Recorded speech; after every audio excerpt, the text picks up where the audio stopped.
2 years, 4 successful 100K FTMO challenges, and over 5 figures in payouts. This is my entire experience with FTMO over 2 years. From how I passed the challenges to the difference in skill set that's required between taking a challenge and actually going on to receiving a payout, to my experience with FTMO and what I think of them today. By the end of this video, you're gonna have a better idea of how you too can pass 400K prop firm challenges and how you can get one step closer to earning your very first payout. Okay, so why should you even listen to me? Yes, I passed 400K prop firm challenges. I earned over 5 figures in payouts with FTMO, but I've also been running my own prop firm, Lark Funding, for almost 3 years now. So I think I have a better exposure to the industry than most. But really in this video, I want to talk about how you too can receive payouts with prop firms, because I not only did it as a trader,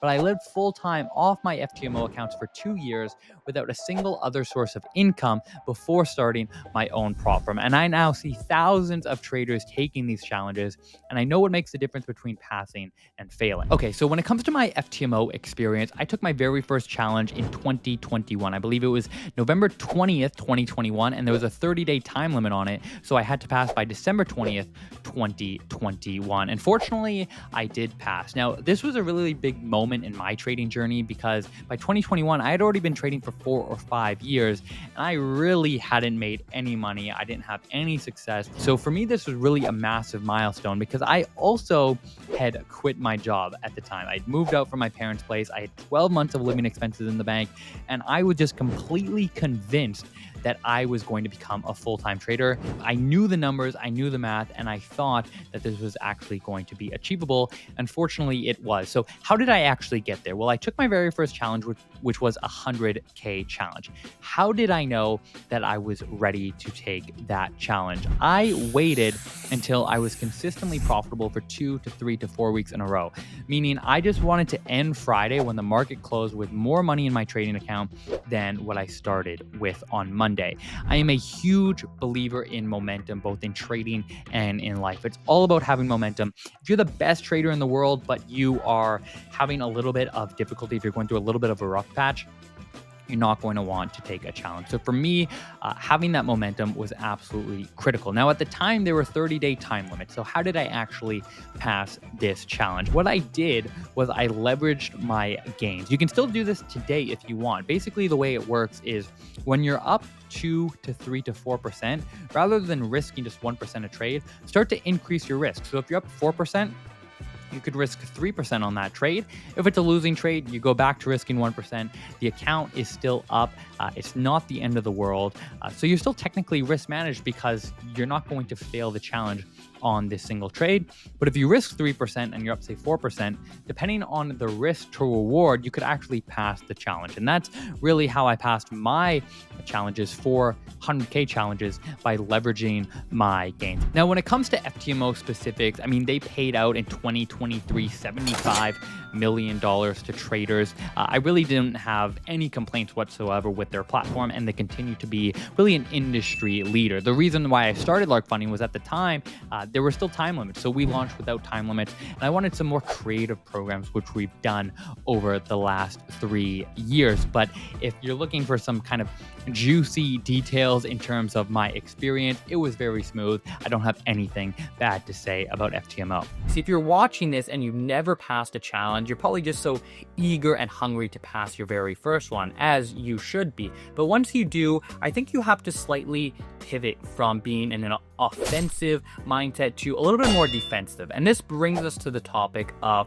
trading challenge accounts versus funded accounts. We recently released a video talking about hidden and secret prop firm statistics that firms don't want you to know. And one of them is the percentage of traders that pass a challenge that go on to receive a payout. And it's only about 50%. So if 100 traders take a challenge, about 14, 15 of those traders will pass. And then of those 15, only about 7 or 8 of them will actually receive a payout. And this is because, as I quickly learned on, trying to earn a payout is a completely different skill set. And from my experience, I really needed to shift from being on the offensive of saying, hey, my target is 10%. I have a 30-day time limit. I need to get there ASAP, versus I've got no time limit here. Why am I trading these B minus setups? I need to be waiting for the highest quality setups. And I need to remind myself that a 100K funded account is not a lottery ticket. It's just not. You have to treat it with respect. You have to treat it with discipline. I was fortunate that my first 3 months, I received payouts back to back months. I was fortunate in that sense because I still had enough discipline, which I think was really only the result of me failing for so many years.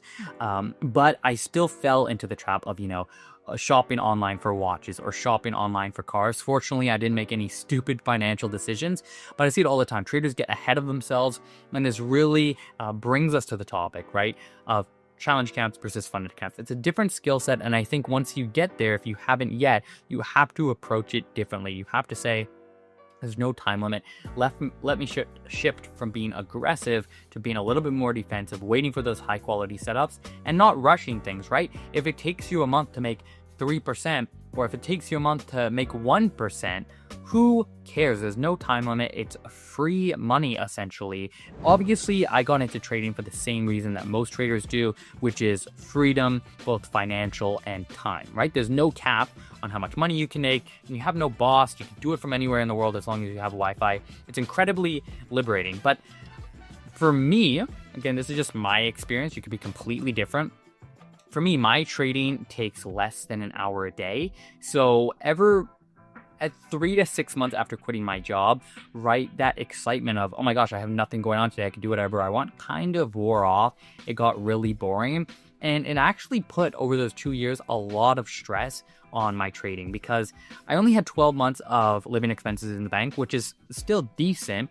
But if I didn't make money 1 month, I'm down to 11 months. Or the next month, I'm down to 10 months. But I think if your goal is to be the best possible trader, you actually want an income source on the side because it makes it so much less stressful. The more you have to rely on your trading income to survive, the more you're going to force trades. It's just human nature, right? And so my perspective has shifted in that sense, but still, I think with prop firms now, if you want to trade full-time, it is absolutely achievable, but take it with a grain of salt. Take it for what it is. Maybe you're different, but for me, I needed something more than just trading. This was part of the reason why I ended up launching Lark Funding on June 1st, 2022, and we launched with some, at the time, what were initiatives that really we didn't see across the industry. One being that there were no time limits on our challenges, and back in 2022, two-step challenges were really the industry standard, but we launched with just a one-step model. And since then, we brought innovative programs, one-step, two-step. We have a three-step, which of course I'm biased, but is the only three-step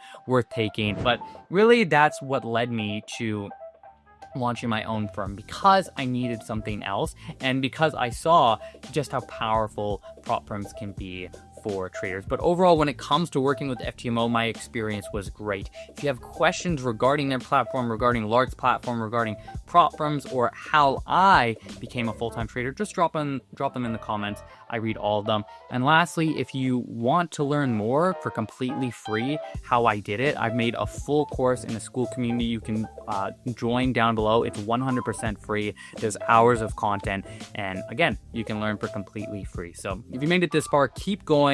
I know trading can be really discouraging at times. It's really, really difficult, but if you keep pushing, you can get there, and I'll see you on the next one. Cheers.